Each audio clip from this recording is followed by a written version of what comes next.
Mga minamahal ko mga kapatid, ang buwan ng Mayo ay mahalaga para sa ating mga Pilipino sapagkat inaaalay natin ang buwang ito sa mahal na Birheng Maria.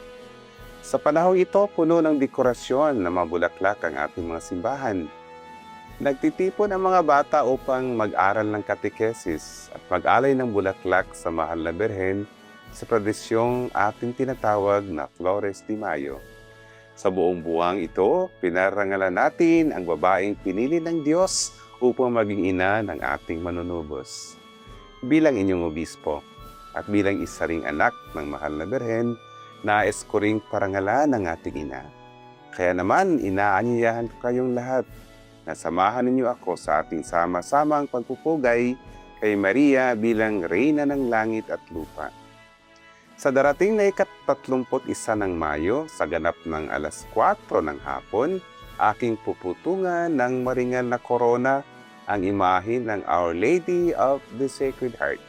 Ito ay gaganapin sa Most Holy Redeemer Parish, Brixton Hill.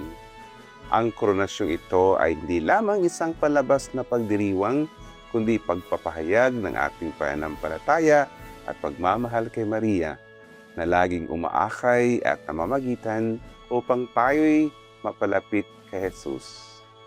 Pagkatapos ng banal na misa at koronasyon ay magkakaroon tayo ng Diocesan Grand Marian Procession na lalahukan ng iba't ibang imahin sa taguri ng mahal na Birhen mula sa iba't ibang parokya ng ating Diocese ng Cubao. Sama-sama po tayong bilang isang simbahan, ipahayag natin ang ating pananampalataya at maglakbay tayo kasama si Maria na patuloy tayong inaakay patungo sa kanyang anak, ang ating Panginoong Jesucristo.